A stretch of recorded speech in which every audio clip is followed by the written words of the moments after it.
Welcome to Costly Conversations. I'm super excited because today we have my guy Mikey G from Black Owned World. He's on the show today, and man, this is going to be a good one. It's a little bit different because normally we talk to guys about guns and stuff, but we are kind of trying to expand a little bit in the sense that we're still talking about things that help the family. We're still talking about things that help the community and help the country. But today we're going to talk about something special. Really supporting and taking care of our Black-owned businesses. So if you're ready for that, welcome the Mikey G from Black Owned World. Hey, thanks for having me, man. Absolutely, absolutely. And just real quick, some quick housekeeping. If you would go ahead and if you're listening on podcasts, like it, follow, leave a review if it's Apple. If you're watching on YouTube or something like that, leave a like, all those things. And of course, the most important thing, if you want to support what we're doing here, click one of the links down below. It'll take you to the Patreon, and you can see how you can partner with the show and just help us to keep doing what we're doing, because it's not cheap. It's very difficult, but ultimately I love it. But of course, we do need your help. So thank you so much for that in advance, and on to the show. What's going on, Mikey? Like, what are we doing, man? Like, I'm finding this YouTube channel, Black Owned World, and it's kind of cool. What is this all about, dude? Well, it's all about supporting Black-owned businesses. I have review videos of products from Black-owned businesses, as well as interviews and a podcast with real business owners. So it's about helping people understand what it really takes to get into entrepreneurship and finding more businesses to help out. Okay, so in a way, it's funny because people hear Black-owned business, and a lot of people cringe. Like, to be honest, especially if they're not in the Black community, they hear the Black-owned business. Y'all would be mad if we said white-owned business, which, let's be honest, that's just business at that point. Well, can we talk about that? Yeah. I like to say it's kind of like, I like to call them the stigmas of Black-owned businesses. I would say it's 5 different things. People always expect poor customer service, or they're expecting a poor product, or even expecting to not even have the product in stock. And those things, I've bought plenty of things from different Black-owned businesses, and truth of the matter is, I've only had 3 businesses that kind of screwed me over. Whereas the product would show up and it was broken. That was my Mother's Day gift. I was so mad about that. And another one didn't even reply, and I just never got the product. Wow. Yeah. Did you get your money back? I didn't. But like I said, that's 3 out of like 30 different businesses. It's really not as common as you think it is. I mean, do a little bit of research on them, just like any other business of any other non-Black business. Just do a little research. There you go. Yeah. So overpriced as well. People think this. That these small businesses and Black-owned, minority-owned businesses are overpriced. I could get it for $10 here, but it's $15 over here. Let's just jump into that real quick, because first of all, before we actually jump into that, I do want to kind of address something that you mentioned, and that's Black-owned businesses. We're talking about Black-owned businesses, but ultimately, what your really focuses on entrepreneurship. If I'm saying that word, I'm like, it's a tongue twister for me. Entrepreneurship, golly. I had to look it up when I did my videos. I was like, I don't want to spell it wrong in my own video titles.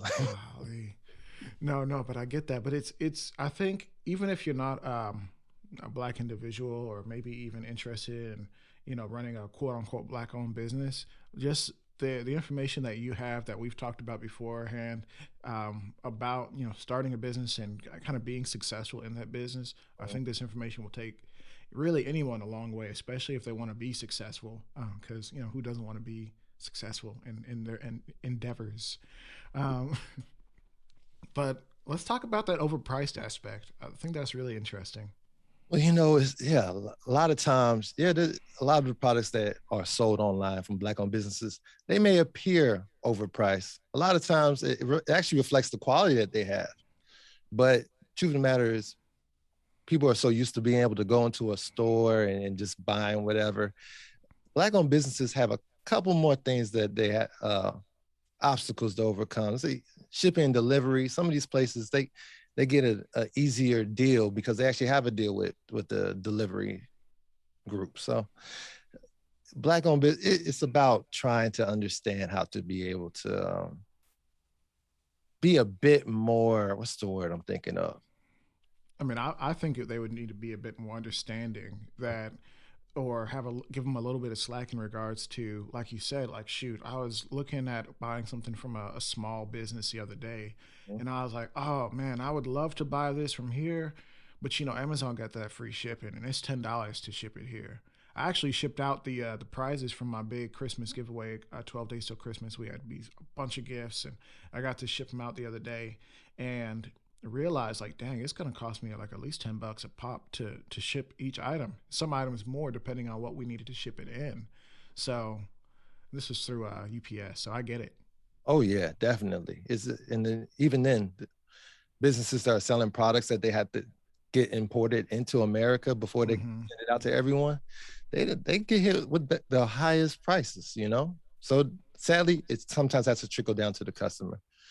Not giving them too many excuses and all, but I feel like you gotta give them a chance. And as you see them growing and becoming better, being able to lower their prices once they get to a certain spot, I continue to work with them. But I don't see that kind of if I don't see that kind of progress, then I'll leave them alone. But yeah.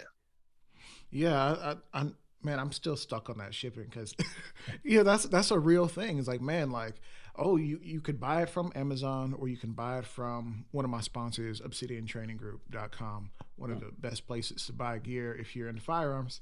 A little plug for them, and use the code Armed Atlas at checkout. It gives us a little kickback, and it's fantastic. That said, if you buy from Obsidian, you might have to pay a little shipping cost, but you are supporting a smaller business. It's you're getting the items at a similar price, Mm. and you're actually helping somebody to grow versus, say, helping Amazon to grow, which they've already grown. We've already seen how they treat their employees. We already seen how much money their owners have made, and we made their CEO, the former CEO, a billionaire who's launching rockets into outer space.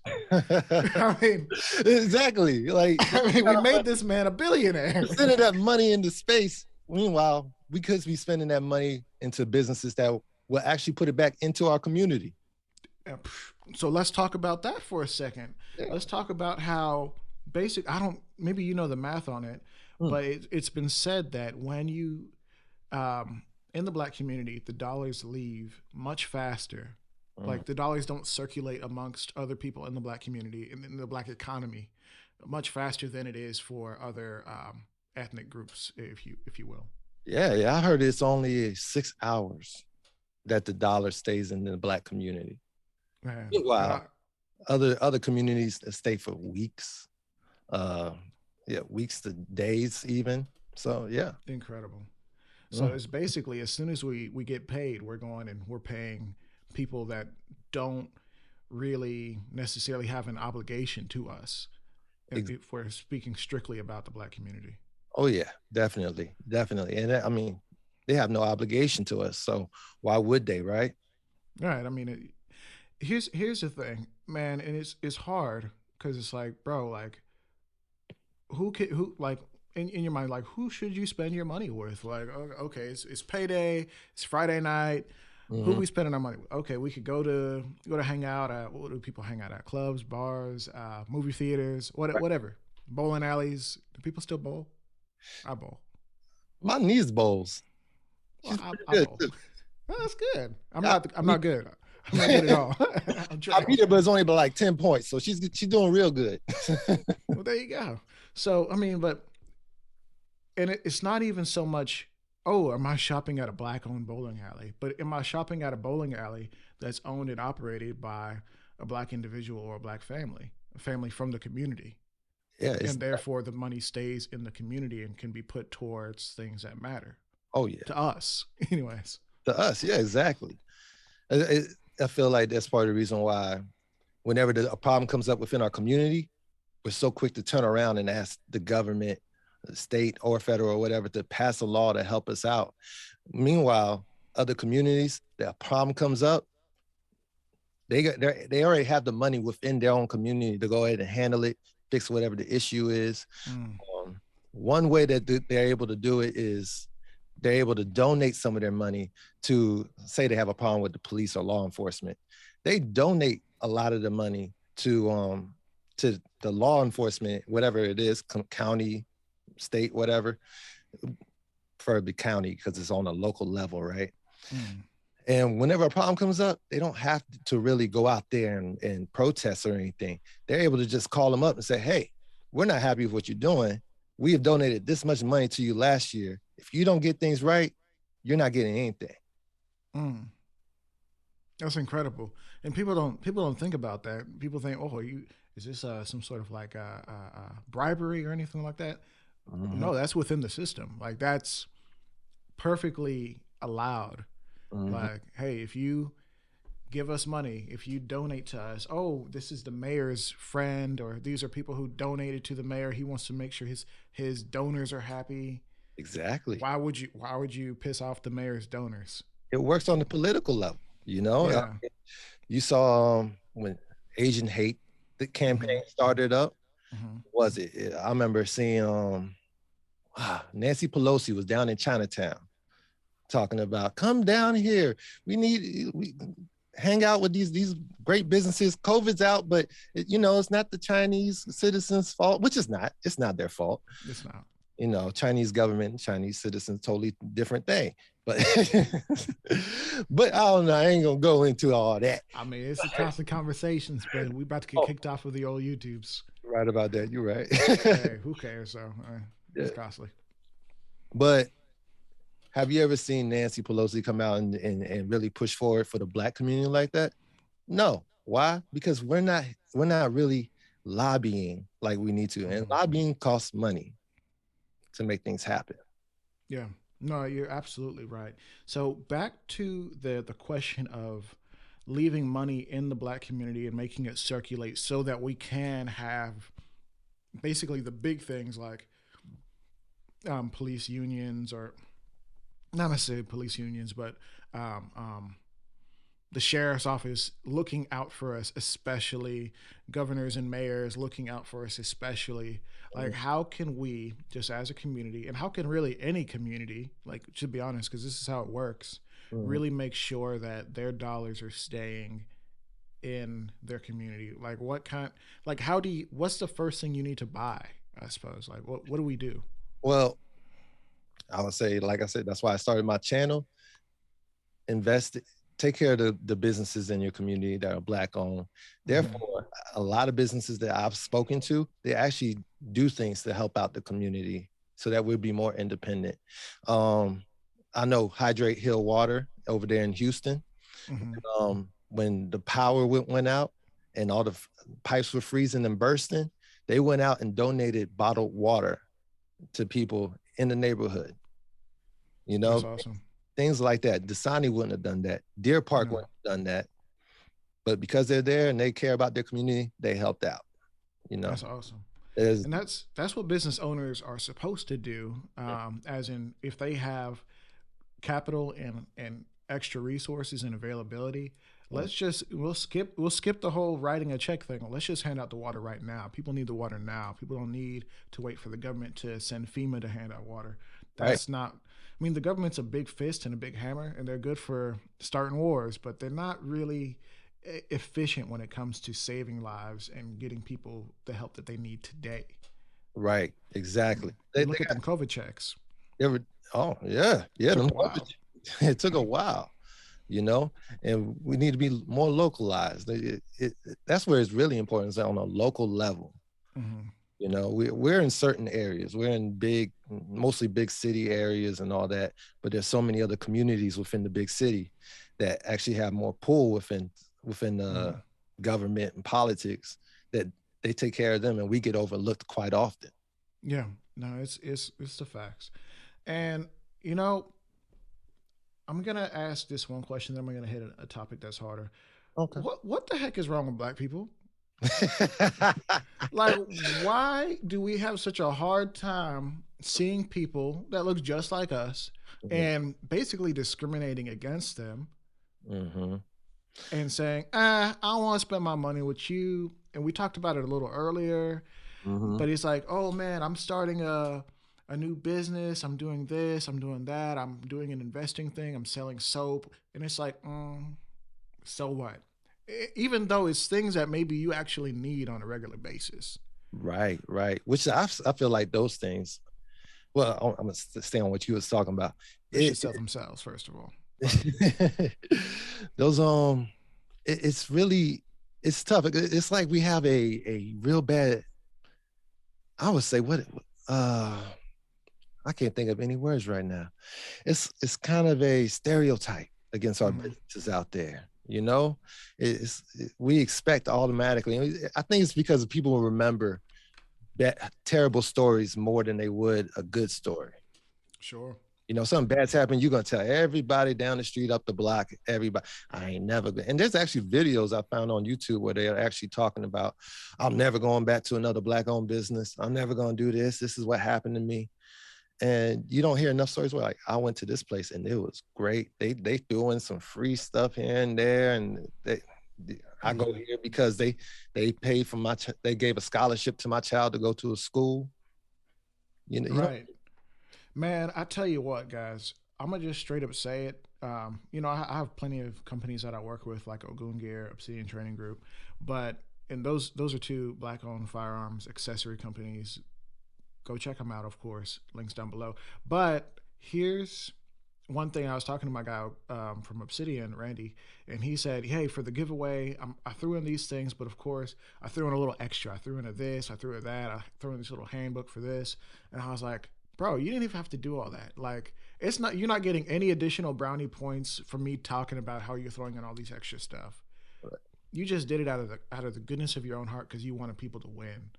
And there's a lot of people like that. There's a lot of people who are cheap as heck, and it's like, oh, you get the item, but it's like 3 days late, and this and this and that, and I get that.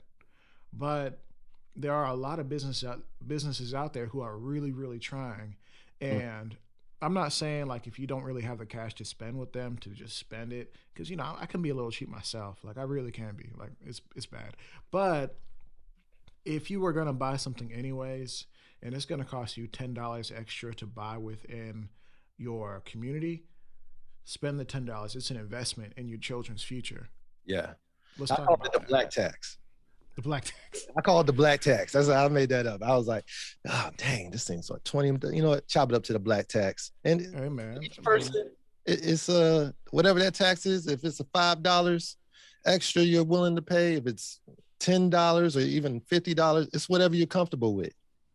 I mean, but think about it. Like they might, Amazon's going to sell 500 in a day, and some companies are only going to sell 5 within the month.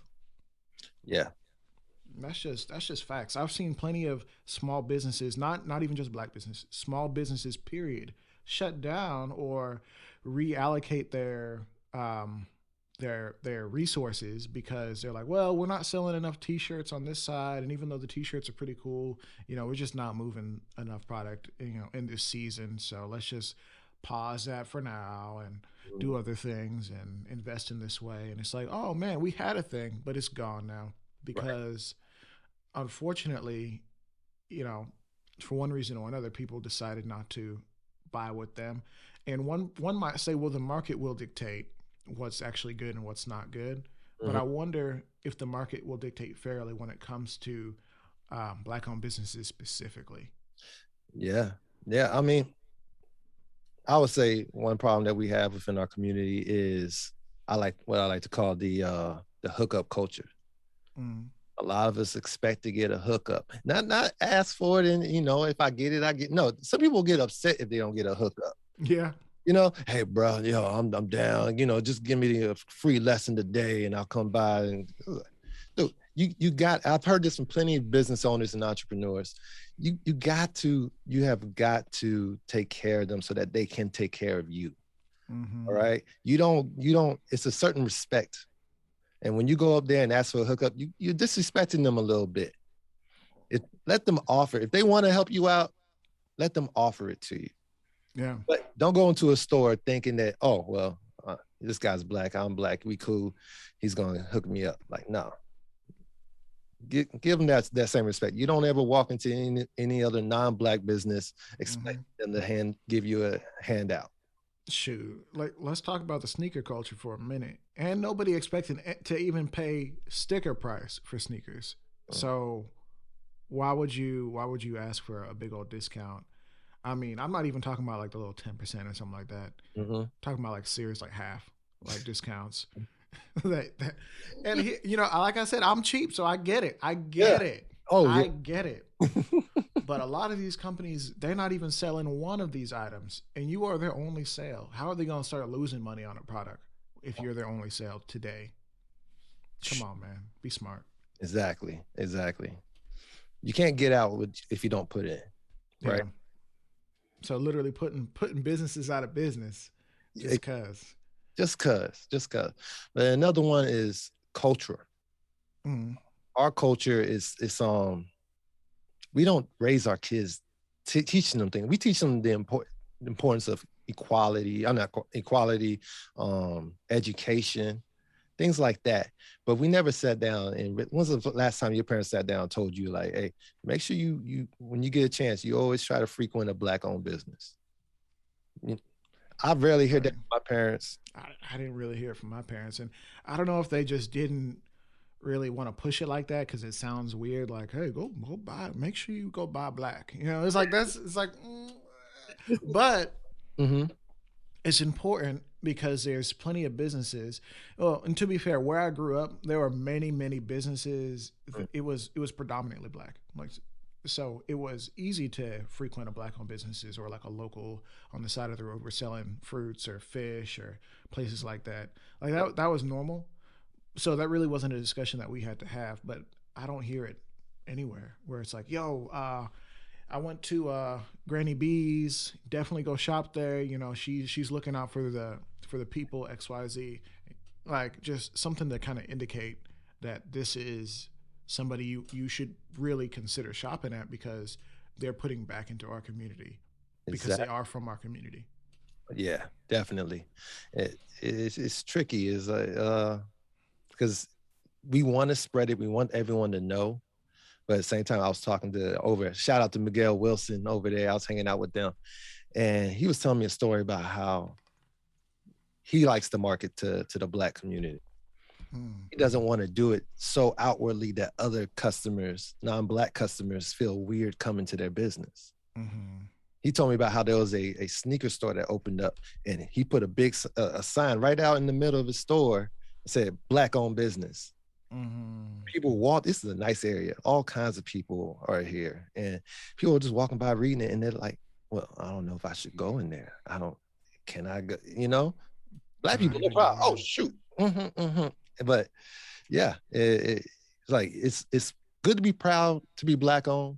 It's good to let people know, but keep it on the down low at the same time because when you go to other stores, you Mm. don't really know who owns it.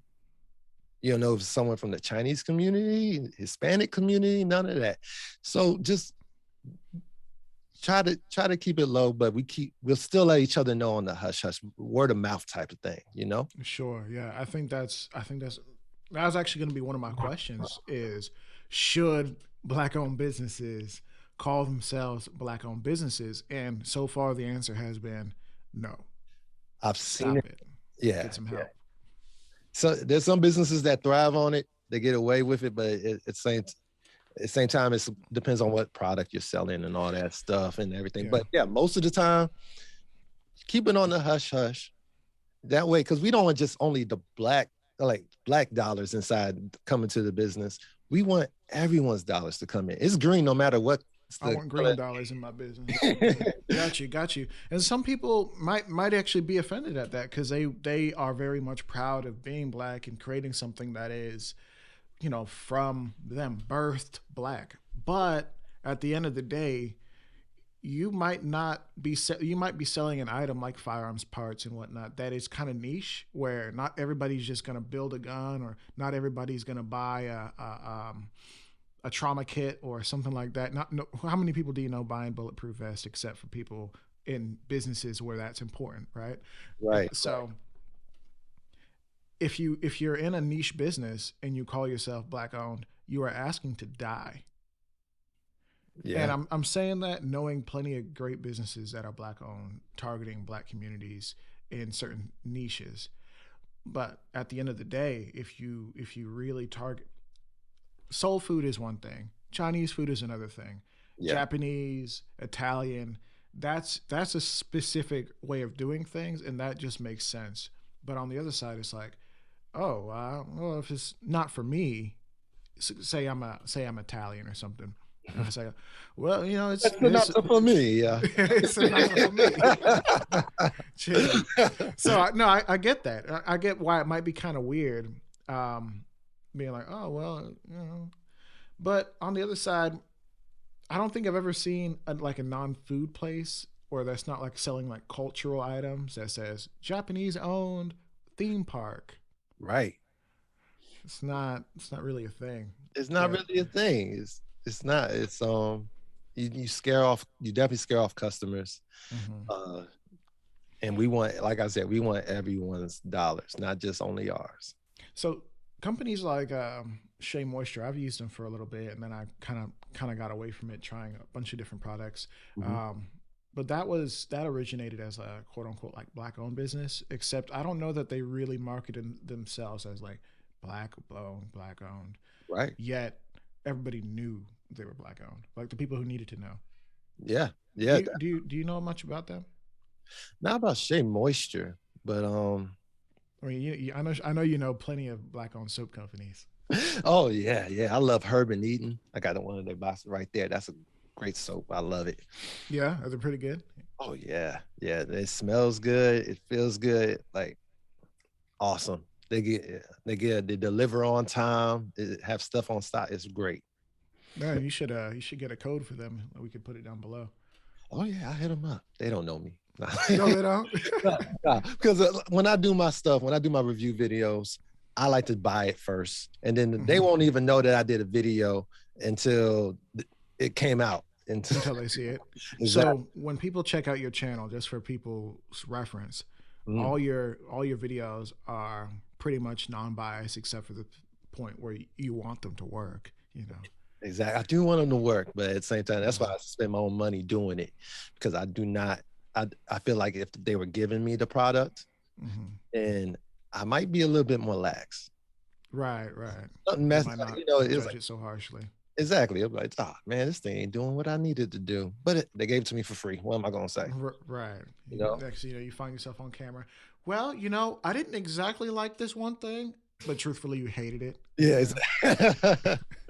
So I don't want to go too easy, because it is important to that people get a real good idea of what Mhm. products are. So when I say it's good, it's good. Yeah, the market will dictate at that point. Exactly.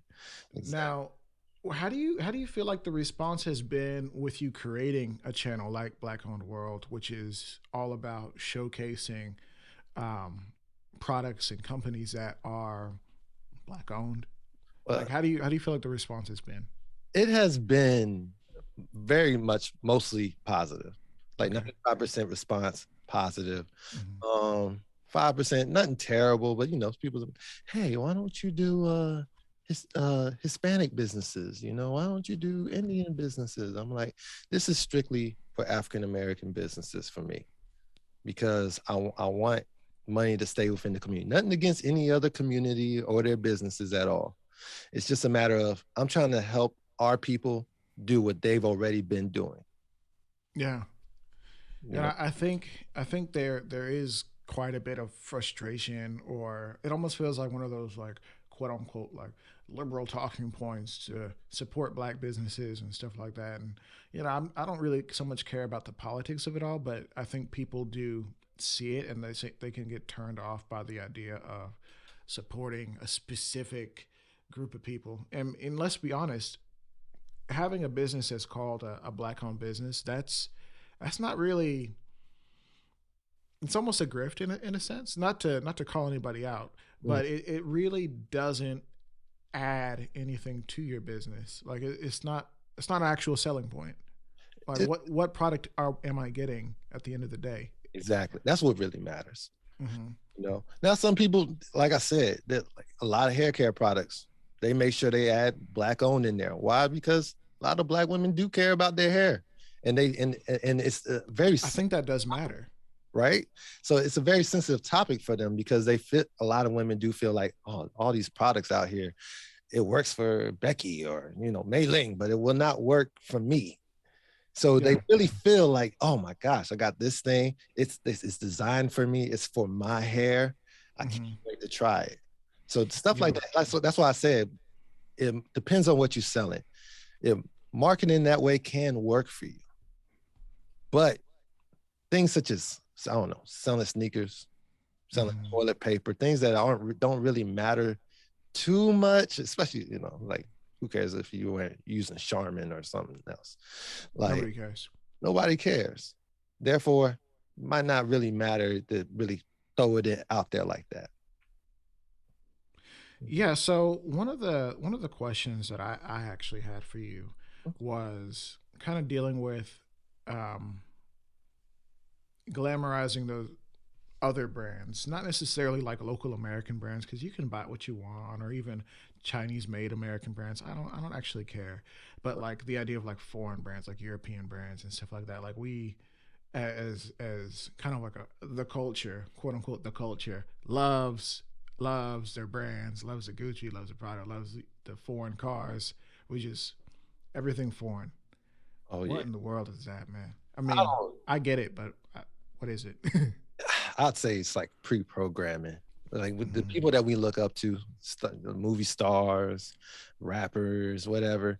And anytime you see them, what are they always wearing or something? You want to be like them. So it's people get, oh man, he's driving a Lambo. I want to get a Lambo. Oh, this person has a Gucci on. I gotta buy Gucci because I want to look like him. I want to be like him.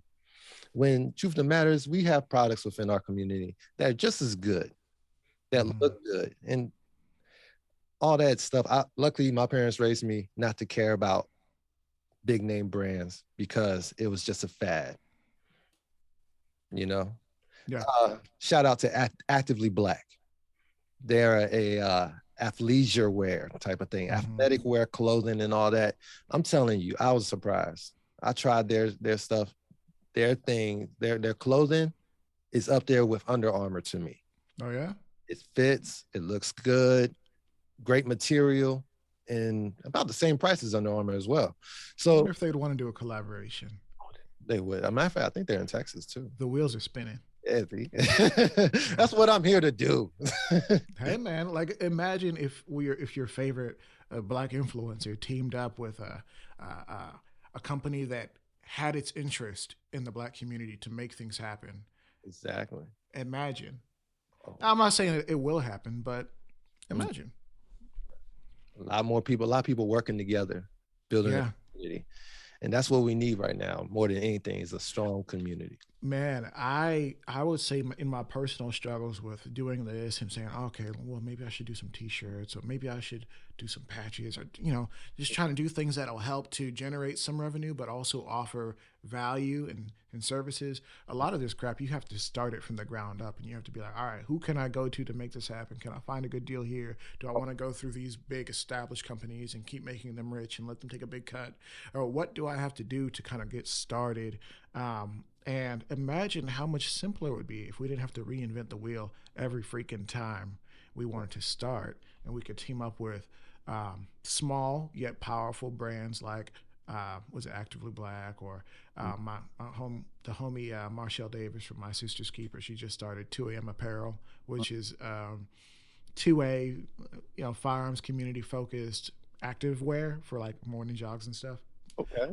Like imagine if we could all like just team up and kind of help each other out. So instead of sending my 20% cut for my t-shirts to Teespring, I just send it to them, and Right. they can do what they want to do with it. Imagine collaboration over competition, baby. Let's make it happen. Yeah. Yeah. Oh man, I wanted to ask you though, man. Like, it's 2022. Mm. How do you start a business in 2022? Well, one of the number one issues, of course, starting out a business is capital. So getting that money to get it get it running smoothly, get the materials you need to be able to make whatever product you want. It's tricky, but at the same time, there are ways, and it's actually it's hard, but it's really it's not. At least from what I've seen and heard from other guys, there's 4 different ways to be able to raise capital for your business. There's grants, there's business loans, there's investors, and even just hard work, where you don't really go to anyone, but you save up the money yourself to put into it. So yeah, I mean, and honestly, I think the best route to go is grants. Mm-hmm. The best way to do it is if you don't know, grants is pretty much essentially free money from either, you can get them from state government, federal government, or local government, or even nonprofit organizations, nonprofits, exactly. And I think the number one issue isn't that getting them, it's a matter of finding them. Yeah, I would say so. Like, 'cause just hearing what you're saying, oh, that's a fantastic idea. Mm-hmm. Imagine if I could become even more independent and not even really have to worry about advertisers and not really have to worry about like, okay, are you going to join my Patreon community to really help me? Link down below. But no, but on a real note, like, what if I could just say like, hey, I'm just gonna save up this grant money, and then whatever comes is extra, and we can kind of pile money high so that we can go to these big events and really connect with large companies that really do want to pour into us with no strings attached. Because the worst deal that you can take is the deal you take when you're desperate.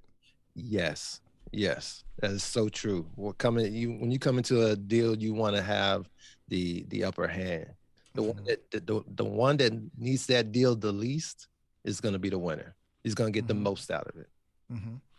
Because I do see a lot of small entrepreneurs, say it's a barber, or you see it a lot in like sports and the music industry, where it's like, oh man, this person signed this deal, but it's horrible. Yeah, they got $1 million, but it was $1 million in incentives, where they had to hit certain numbers in order to actually get their money.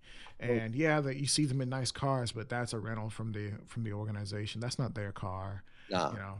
And like all these different things that it's like, wow, like when the money, the music is doing good, but that's not their music anymore. That's the label's music. Right. They don't have masters. Right. And I know music is the easy one to say, but even when I'm working on my contracts for different advertisers, it's like, okay, what percentage cut do I want when you use my code? Okay, how much do I want up front? How much is it per episode? Things like that. That matters. And if you're too hungry for a deal, you'll just take anything. Exactly. And you won't. That's why I don't sign things I don't want. Never know your true worth until later on. Mm-hmm. You end up becoming successful. You hear them stories all the time about those old musical artists that be like, yeah, we found out that so-and-so did this and did that, and he was taking a lot more money than we expected him to be taking. Well, you signed on the dotted line. He's not doing anything that you didn't sign for. Yeah. Definitely. And it's horrible. And you hear about all these, this sports player was getting paid this small amount, or there's so many instances of you really didn't know what you were getting into. So that's where I think things like grants and really busting your butt to make sure you have a little bit of money as you're going into your business, so you're not going to tank. And I would say, just off knowing what I do here and other things, keeping your overhead as low as possible. Yes. Those monthly subscriptions that you have to have for your software, if you have to use one that's a little bit more work, but it'll kind of keep your costs low, get that overhead low, great. If you can go virtual without getting that brick and mortar, yes, brick and mortar is cool, but keep your costs low. Keep it low. Yeah, I agree 100%.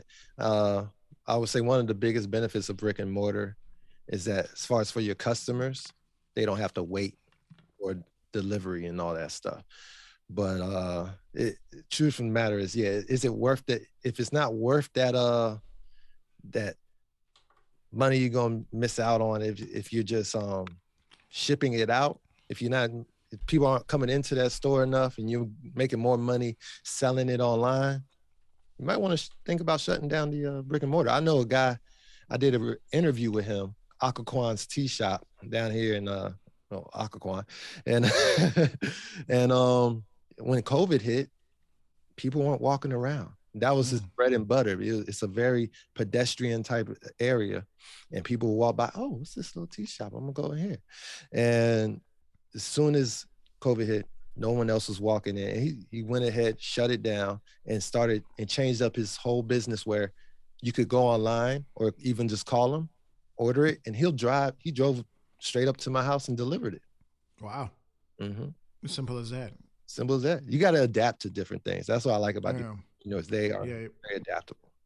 Pivot game strong. And I think that is something that I did kind of want to talk about, but I think we touched on it enough where you really got to be able to pivot and see what's not working. One of these guys that I watch who kind of teaches you to be an entrepreneur, he was like, man, if something's not working and you've adapted a few different times, shut it down or switch it up. Like, do something. Yeah. Especially if you're actually working hard. And I think a lot of us get used to mediocrity. It's like, oh man, I posted this picture and it got 10 likes. Unfortunately, in the grand scheme of things, 10 likes isn't enough. It's not what people want, or people aren't seeing it for one reason or another. Give the people what they want. Make it something that's essential. And maybe you'll have a better shot. Some people get stuck on what they wanted it to be. You know, when they first started, I wanted it to be like this. Well, fall in love with the vision. If it's not working, you got to change it. Maybe when you're more successful, you can come back and make it whatever you want it to be. But till then, you got to make a profit, and you got to find out the best way to make that happen. Right. And I know you're not saying give up on your dream. No. But the fact of the matter is, if you can't pivot to protect that dream, to protect the end result, because the end result can be whatever you want it to be. But if you don't have momentum to even get you there, like, you're going to stay at the starting line. And that's, I think, the hard thing. That's something that I wish I could tell many of my friends who are in this thing, who maybe they want to do good, but maybe they're not, or, even you and I, where it's like, okay, we want to keep growing and we want to reach more people. Well, how do we reach the most people and have the most impact? Because the numbers isn't everything, but the impact. Right. And you know what? I'm happy with my channel because I feel like I'm getting the impact that I want. Good. I've had people, every time I see a comment, it was like, oh, this is great. I'm gonna buy this for my boyfriend. Or I'm like, you know what? I made a difference right there. That's good. Made something happen. And I think that is something that people do need to think about with your small company, whether it's Black or otherwise. Is your company creating the impact that you originally set out to, or are you falling in love with the metrics and the quantifiable numbers, as you're saying? Well, we didn't make $1 million in sales this week, so did we win? Well, but like, the sales that you got were meaningful. Yes. Yeah. And I gotta put this disclaimer out. I'm not saying go out and support Black-owned businesses just because it's Black-owned. Though, just like the community should support its own businesses, those businesses also have to support and take care of their customers and their community. Whereas if a business is not giving you the best customer service or the best product that it possibly can, then leave it alone. If there's a business that's not really giving back to the community, even though they might be seeing an increase in profit, I say leave them alone. Because at the end of the day, it's about keeping it within the community. And if you're gonna hog it and keep it all to yourself, we don't really need you. We don't. And I mean, you can't reward bad behavior. People do it all the time. The kid's screaming, kid is kicking you, like, all right, fine, whatever. Person's like, support Black business. All right, fine. Well, no. Right. Is this actually a good business? Is it offering anything quantifiably meaningful? Is it, I think, as many influencers and whatnot say, adding value? Are you adding value to the community? Yeah. Are you building, or are you just putting out the same crappy product that you put out last time? Right. Are you scamming the community? Exactly. Some of these people out here do want to scam. Bumps. And I think you got to call them out, and calling out a bad business, Black, white, or otherwise, it's not hating. It's not. If it's the truth, it's not hating. Right. And I think people will do that too often. Actually, I had a friend who, this is a little bit off topic, who had a apparel company, and she had to kind of pivot and find, quote unquote, her target audience. It was never necessarily a black owned business, but her heart wanted to provide something for the black community. A good apparel company, and make her mark on the world. But I think she really had to pivot and say, like, okay, who's actually buying my clothes? Yeah. And it wasn't black people. It wasn't black people. Maybe like 1 out of 10. That's true. And Yeah. part of that is the overall numbers. It's still, I mean, a business is still a business. So everything has Bottom a line. to it, right? Right. Everything has a balance. If whatever works to keep your business going so that maybe you can have a bigger impact later, I guess make it happen.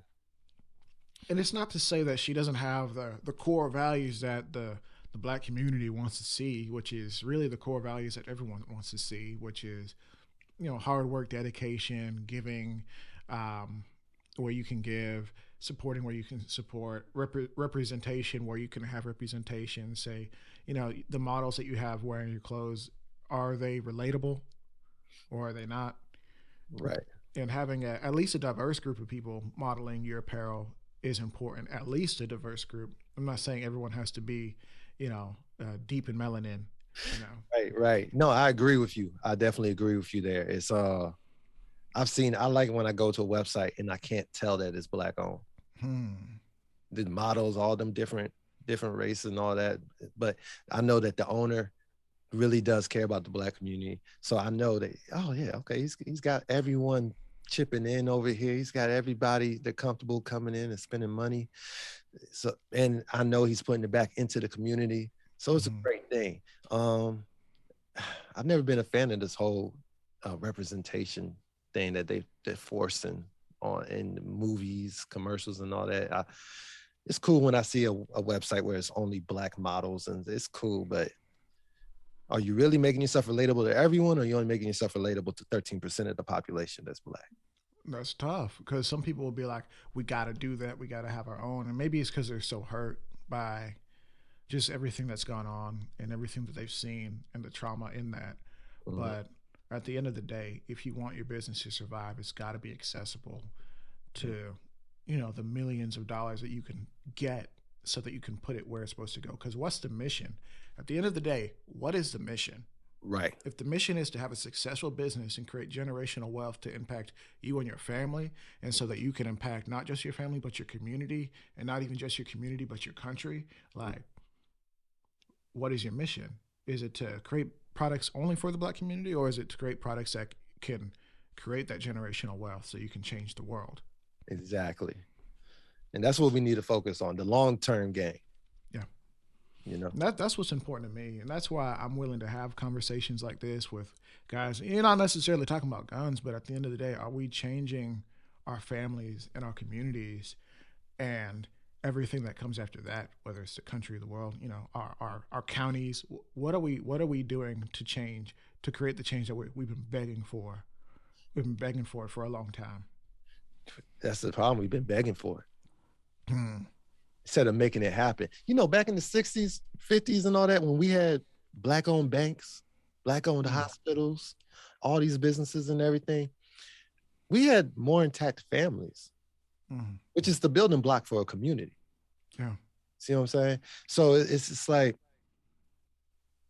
because of that, because I feel like part of the reason why we lost so much is because we stopped frequenting. It wasn't because of Tulsa, Oklahoma, Greenwood, things getting burned down by other groups. Yeah, Seneca Village. Yeah, like Black Wall Street got burned down in the 1920s. Black-owned businesses didn't really see a decrease. Black-owned banks didn't start closing until around the 1960s. Stuff got rebuilt. It survived a lot of those unfortunate, tragic things that happened to them. But what happened in the 60s? Desegregation. See, people don't want to talk about that. We'll talk about that. So segregation, it sucked. It was bad. It was terrible. Don't get me wrong. It was unfair, unequal. But at the same time, it made us come together and made us work together. You need to see a dentist, you went to a black dentist. You need to see a doctor, you went to a black doctor. You want to go bowling, you go to a black-owned bowling alley. And we had all of those things built for us, owned by us. Was it as good as the others? Probably not, but it was ours. Yeah.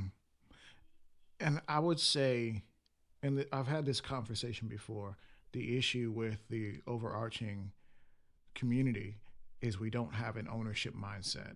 Mm. Yeah. And everything that we can do to instill an ownership mindset, we should act on it as often as possible.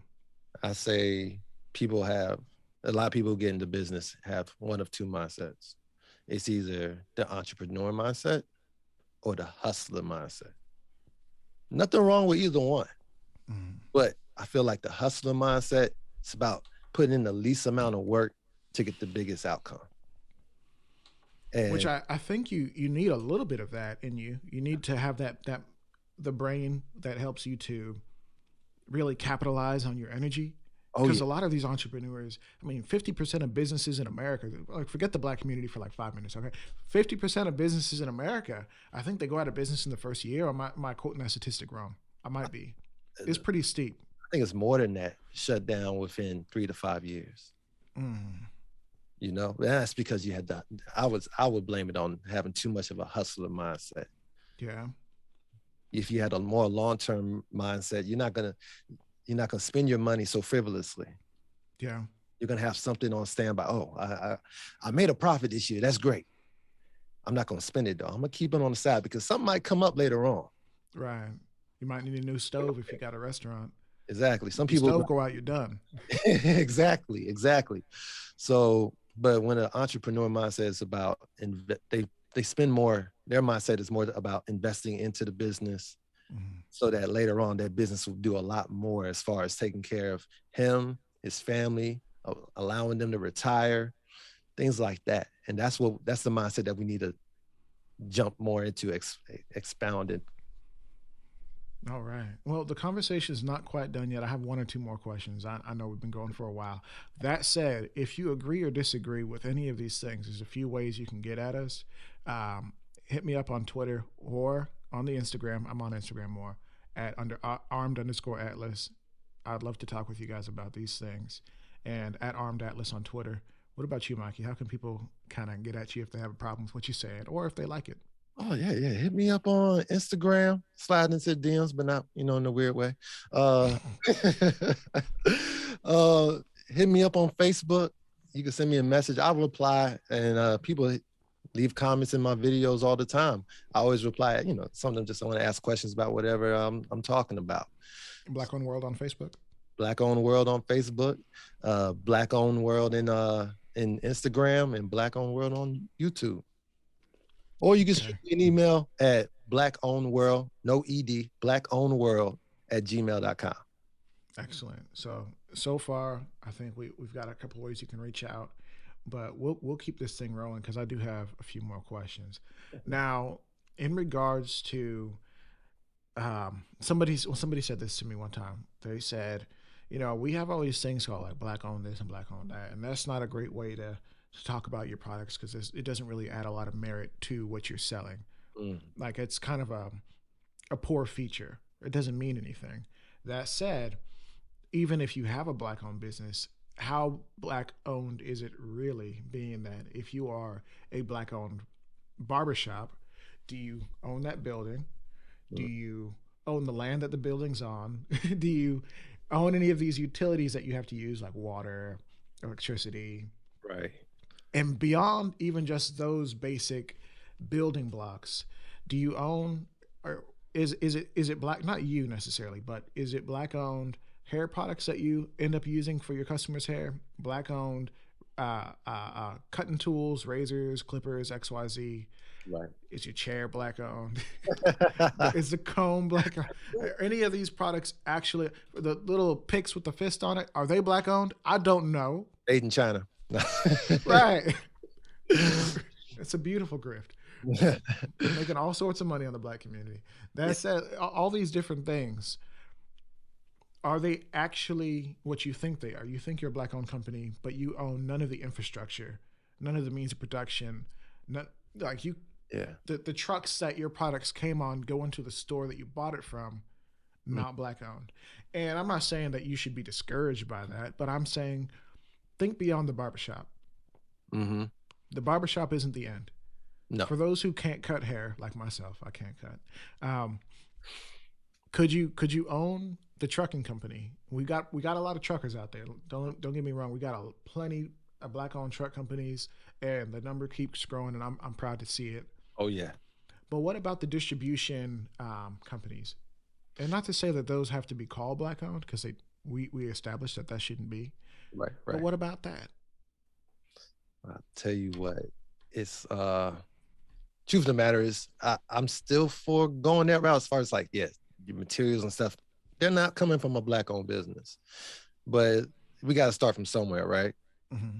We got to turn a profit. We can't wait till someone comes out with a plastic manufacturing plant before we start making truly, you know, truly black owned, black power fist pick. You know, it's like we have to be able to start from somewhere, and hopefully those businesses will be able to that become very successful will be able to come together and make something happen. Make but that's the key come, is coming together and investing our money, because what one man can say I'm gonna start my own plastic production company?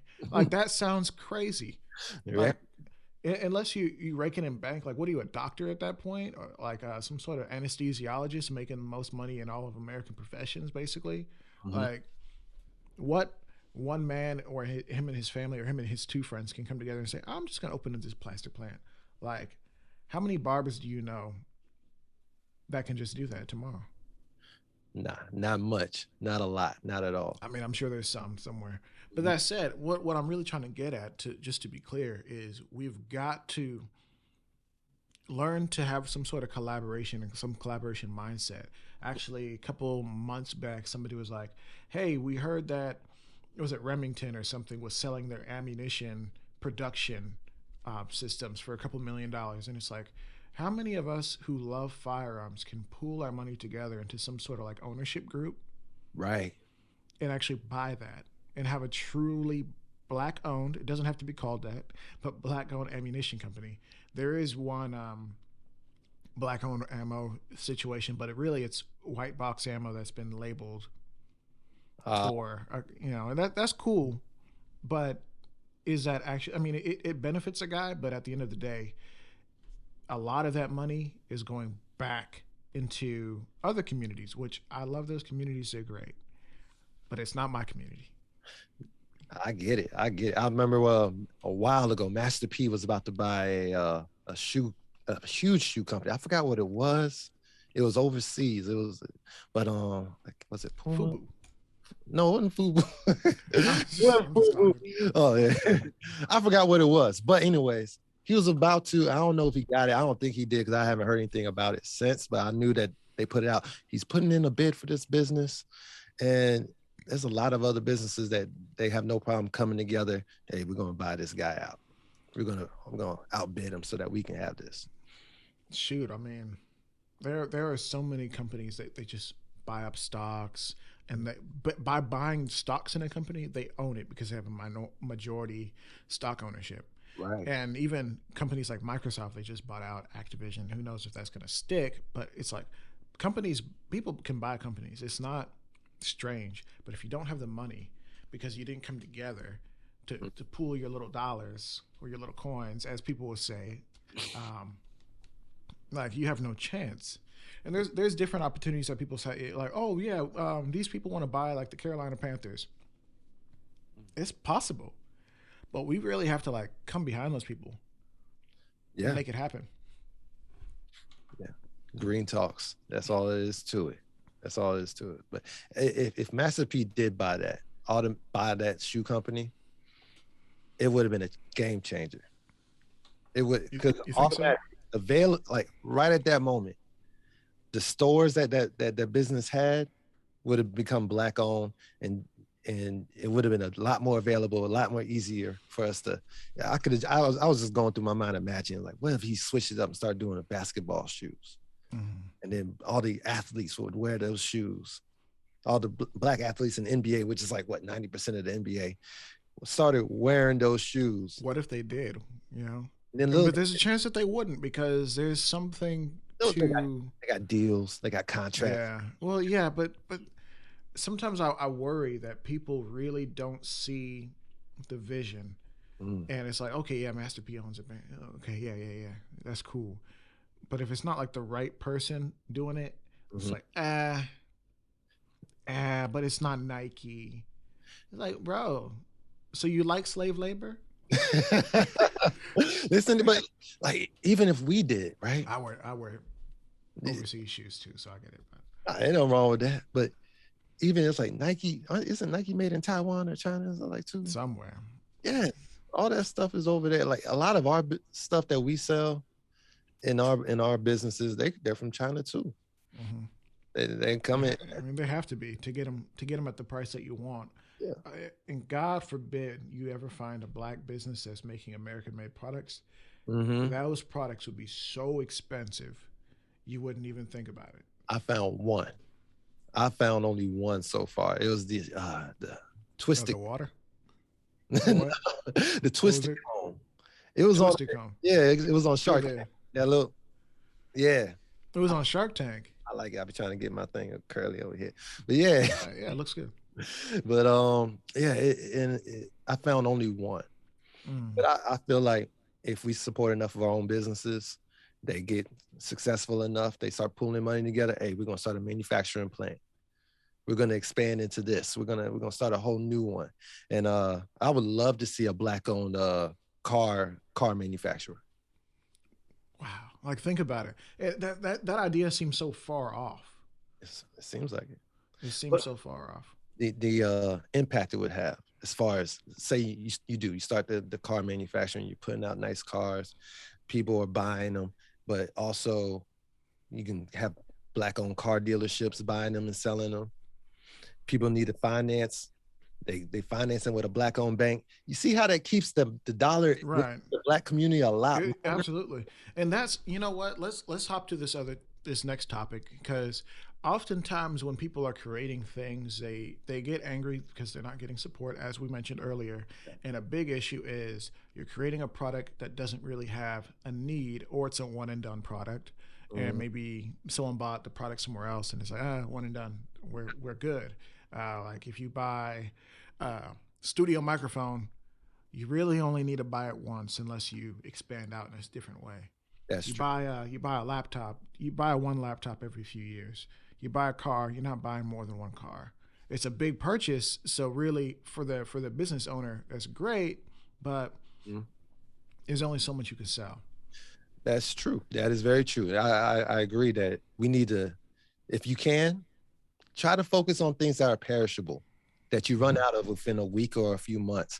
Try to change up your entire hair care products. Try to change up your self-care. You run out of soap eventually. You run out of toilet paper. Go ahead and buy some. Do you really care if it's Charmin or Ultra? Like, do you just need that? Whatever. Change it up. We have our own toilet. I got one right behind me. Hold on. Let me see if I can. Freedom toilet paper. Freedom toilet paper. Yeah. Sounds very American. Yeah. I'm not gonna. It's okay. It gets the job done. It gets the job done. But by the way, I have that copyrighted. Don't try to steal my stuff, y'all. No. Got you. Tell Freedom. I'm gonna tell Freedom. Hey, yeah, y'all gonna need to cut me a check if y'all want to use my slogan. But Freedom toilet paper. Yeah. Gets the job done. Sounds good. Well, somebody's gonna buy it now. But it's close enough for government work. But yeah, it's things like that. Try your best to change up things, to make the switch over to things that matter, things that require a subscription. A lot of businesses are switching over to subscription because they end up making more money in the long run. You know, I found out about Figures on my cell phone. You know, now I'm gonna do a review on this soon, so you probably want to wait for that. But there's another one called Tessix Wireless. I like them a lot better. But yeah, you're paying for your cell phone. You're paying your cell phone bill every month. Yeah. You see what I'm saying? You're not making. You're making. They're making a profit every month. Long time. You stay with them for years. That's a lot of money. No, it's a huge amount of money, and I know I used to work in the cell phone game, Mm. from on the back end over to the front office retail side, and there is so much money to be made. Imagine how much money the bill is for the account owned by Nasdaq, the stock exchange company. Their bill is tremendous. I don't know if I can actually say what their bill was, but it was tremendous. We're talking, oh, at least five figures, multiple five figures. Ooh, It was a lot. I know. It was a lot. Imagine getting a deal with, not even them, some small company, one of the target corporate offices in your area, one of the hospital systems. If you pull your money together with a couple investors and say, I know we do these things, but I'm a serial entrepreneur. Let me get a few guys who actually got money, and let me try to see if I can contact some people and find a way. Mm-hmm. Find a way. There was a saying from one of my favorite quarterbacks, Russell Wilson: winners find a way to win. And a lot of people, they just don't know how to dream. Yeah. Can we talk about that a little bit? Because I've noticed, even talking to certain people, just because my mind works in a way to actually well, this is a good idea, this is a good idea, but I don't do just everything. But a lot of people would be like, it seems like a bad idea, or that can't be done, or they wouldn't want to talk to you, or they say stuff like that. Yeah, a lot of people have that negative mindset where it's, oh, it's not going to work. His dad told me the same thing. Like, when I started this YouTube channel, he's like, Mm. well, do you really think people are going to tune into that? Do you think people really care that much about it? And I honestly didn't know. I had no idea if people wanted. I didn't think I'd get over 500. I'm proud to say I'm at 650. So, Excellent. but Well, guys, quick. mm, Stop what you're doing. Don't even pause the podcast if you're listening on Spotify. Go to go to YouTube. It's free. Hit subscribe and share it in whatever group chats you're on, because that's how we do this thing, man. Like, that's how we get. You might see something you like, you might not, but subscribe and stay subscribed, and watch a few videos when you can. It's good quality content. If you're watching the replay, his stuff looks crispy, it's clean. He's put a lot of work into actually looking good. And that's why I was like, shoot, I got to talk to this dude. He knows what he's doing. His stuff actually looks good. He sounds fantastic. It's not trash. He puts a lot of work into making sure that his reviews are meaningful, that they're actually honest and give you a real opinion. Of course, everybody's opinion is subjective, but it's good stuff. And maybe you'll learn something. Maybe you'll learn something. So go subscribe. If you don't subscribe, we're not friends no more. I'm just saying. I'm just saying. So that's that on that. Mm. There's always going to be negative Nancy's out there to tell you, oh, it's not going to work. Oh, don't start a business. You're wasting your time. You're wasting your money. No, I say go for it. I say go for it. A lot of people are scared to get started, and because they're scared of, they're scared of failure. They're scared that they're going to fall flat on their face and everyone's going to laugh at them. They're scared that they're going to lose the money that they invested into it. Shoot, when I look around this place.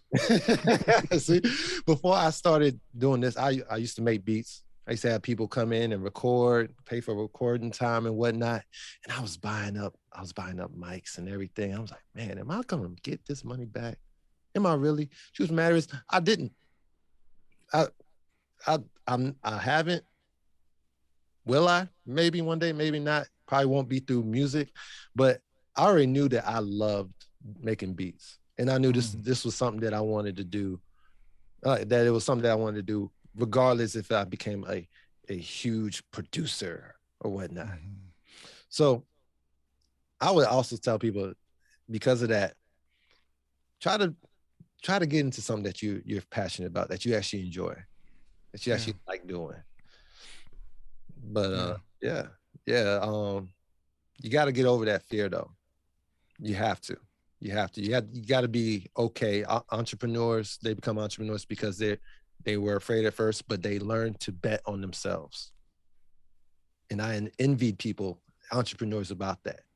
I really envied them for that because I've always lived a stable life, 2-parent household, all that, got a good job, all that stuff. But to be able to be like, you know what, I'm quitting. This is what I want to do. This is what I want to put my heart, blood, sweat into.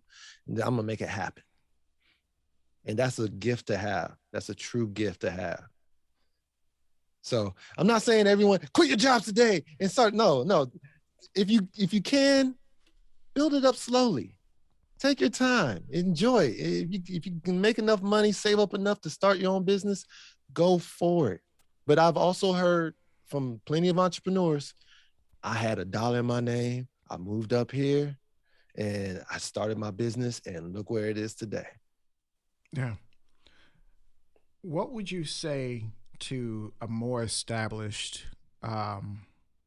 entrepreneur who say they're in the black space, or maybe they're not even black, but they're a more established entrepreneur? What would you tell them about the next generation of entrepreneurs who wanna come up and do right? Whew. I would tell them to make sure you cross the T's, dot the I's. Make sure you learn what you're getting into. Learn the craft. This stuff takes time, and you got to be okay with that. You got to be okay with that. Have a plan ready to go. A lot of people thinking, oh, I'm going to start it and then it'll blow up. Like, no, that happens rarely. Not saying it's impossible, but it happens rarely. So be willing to put the time in, put in the work. Oftentimes they say that a lot, but you don't truly know. Yeah. They'll be looking at other, I want to get into start my own business because I know this guy and that guy. Look at them. They got a great life. Yeah. You see the glamour, but you don't see the days where he was like, oh man, I rented this out and the AC broke.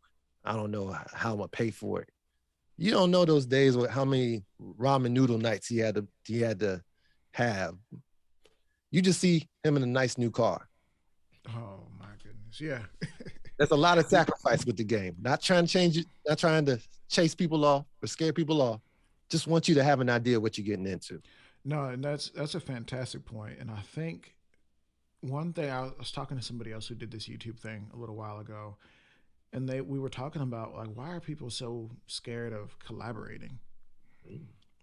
And it reminds me of a situation where it's like, man, two people were trying to do something and they were like, hey, I got somebody who actually does this thing that you want to do. Maybe we could team up with them and do it under their umbrella. And the person was like, nah, I could just do it myself. And I was like, dang, like, that's dumb. Right. Why not work with someone else? Why not learn from them? Don't ever think you know everything about something. You're always down.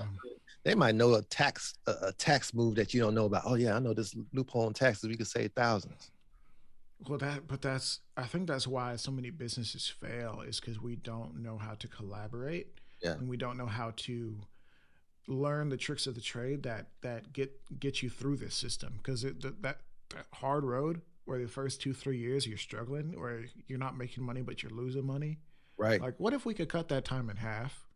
Because I can introduce you to the right people. That apprenticeship mindset is largely gone, I think. It is. I mean, right now, even with this generation, a lot of the jobs that people want, white collar, blue collar, not blue collar, but people are actually running away from the blue collars, and those jobs are actually quite lucrative, especially in the entrepreneurship realm. Truck drivers, they get paid a lot. Sure, they don't have to wear a suit to work, but that's an important job, especially nowadays. Supply chain is ridiculous out here. Oh, absolutely. Especially, we've seen what's happened at the docks due to the Mandela virus, and yeah. And we've been struggling, but there are plenty of opportunities. And in fact, it is interesting to see how many jobs are available, but also how many entrepreneurs have been born in this. How many people are like, shoot, I could rent out a truck and I can get a contract working for FedEx, and I can be a contract worker making all this extra bread that their employees aren't even making.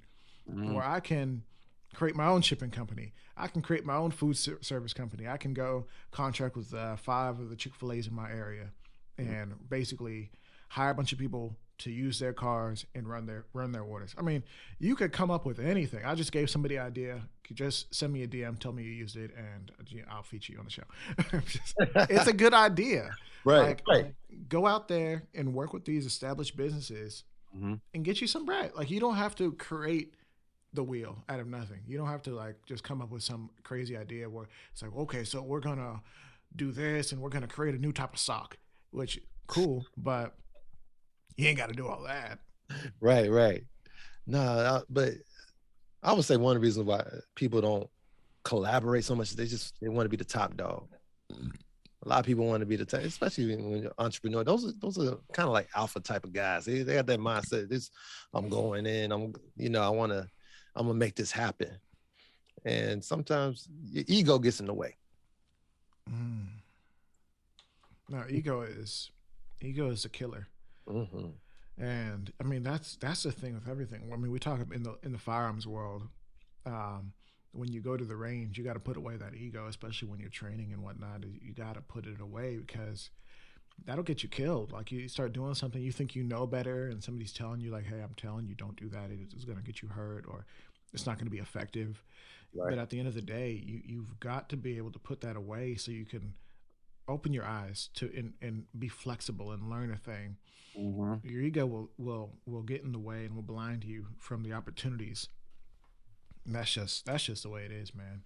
Yeah, it's definitely a rewiring that needs to occur from seeing each other as competition and see each other more as companions. Collaboration over competition, man.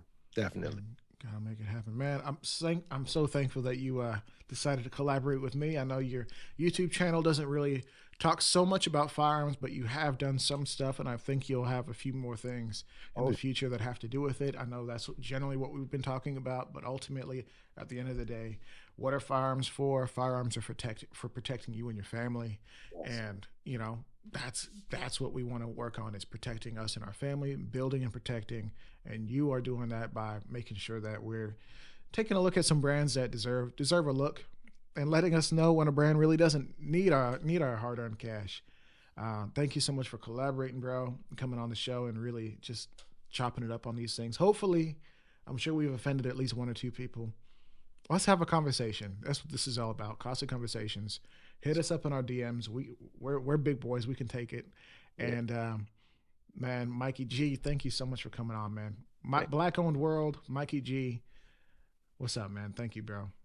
Thanks for having me, man. I enjoyed it. It's always a good conversation with you, man. Yeah, well, I mean, likewise, bro. And to everybody who's watching or listening, like I said earlier, please like, comment, subscribe, share with a few people if you found this conversation valuable. And of course, as always, keep it costly.